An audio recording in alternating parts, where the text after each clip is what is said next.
Saya, Joko Widodo. Ini adalah kisah masa muda saya sewaktu memulai perjalanan hidup. Ini saya waktu kecil. Saya berasal dari kota Solo, Jawa Tengah. Saya anak sulung dari 4 bersaudara. 3 adik saya semuanya perempuan. Saya berasal dari keluarga biasa. Kami berulang kali pindah rumah kontrakan, rumah sederhana yang mampu dibayar Bapak untuk tempat tinggal kami sekeluarga. Bapak berjuang untuk hidup kami dengan berjualan bambu dan kayu di pasar. Ibu sangat gigih membantu Bapak.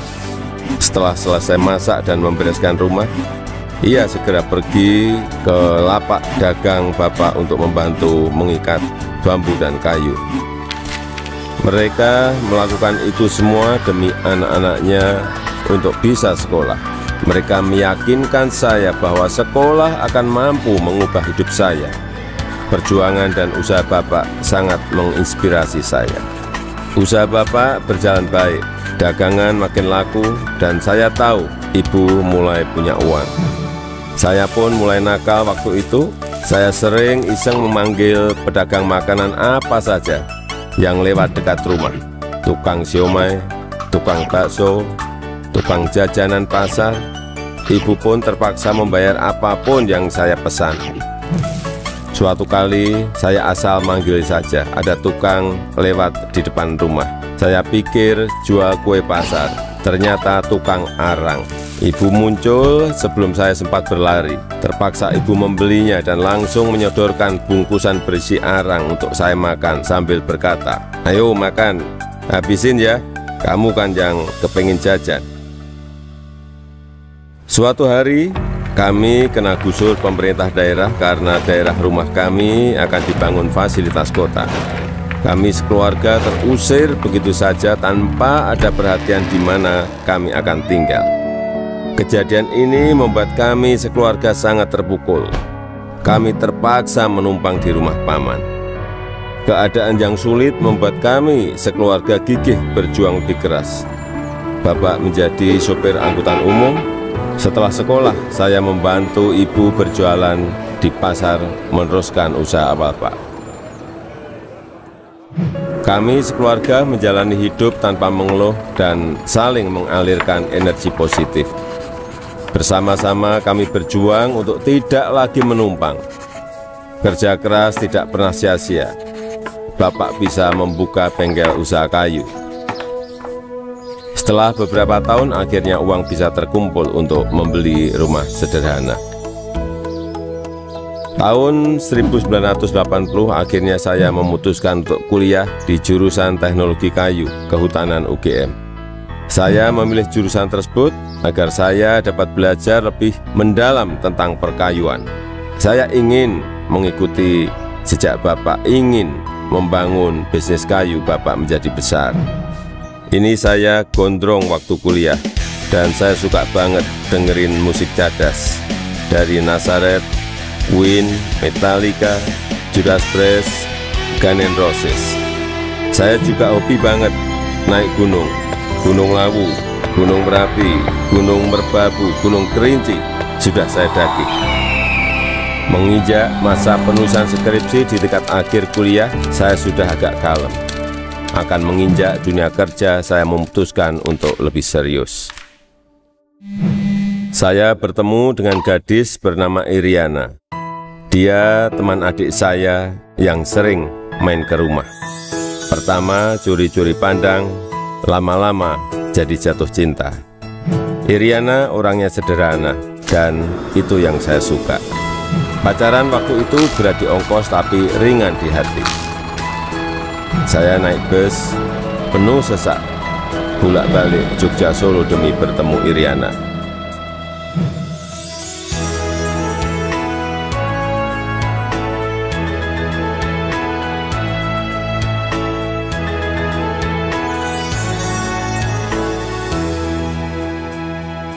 Lulus kuliah tahun 1985, saya melamar ke sebuah perusahaan kertas di Aceh.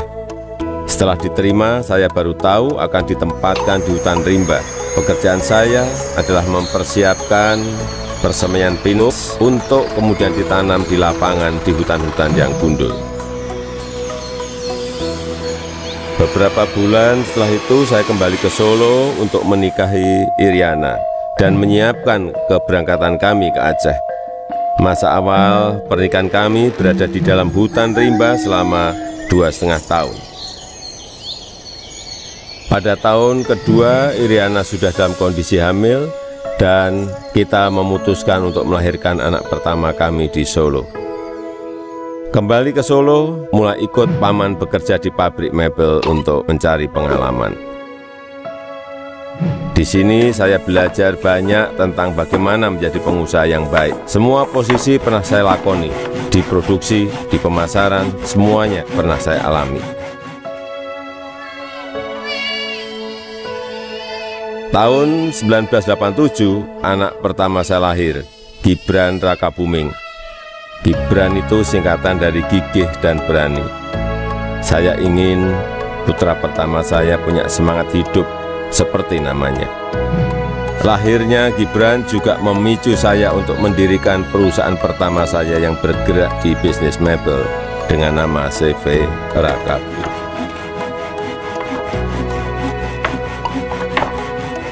Tapi ternyata menjadi pengusaha bukanlah sesuatu yang mudah. Saya pernah habis ditipu. Barang sudah dikirim tapi tidak dibayar. Lalu orangnya menghilang. Kalau kita jatuh ya harus bangkit lagi. Tidak lama setelah itu saya mendapatkan pinjaman modal usaha. Dengan semangat untuk bangkit dan berkembang, saya bergerak cepat untuk mencari pesanan sampai luar negeri dengan cara ikut pameran-pameran mebel. Hasil usaha saya mulai terlihat, kantor tidak pernah sepi dari kunjungan pembeli. Di sini saya bertemu dengan pembeli dari Prancis bernama Bernard Jan. Dia yang memberi sebutan Jokowi untuk saya, untuk membedakan Joko Widodo dengan Joko-Joko lainnya yang banyak beliau kenal. Sejak saat itu, orang-orang lingkungan pengusaha mebel mulai memanggil saya Jokowi. 2 anak saya lahir setelah keadaan ekonomi keluarga membaik. Kahiyang Ayu dan Kaisang Pangarep.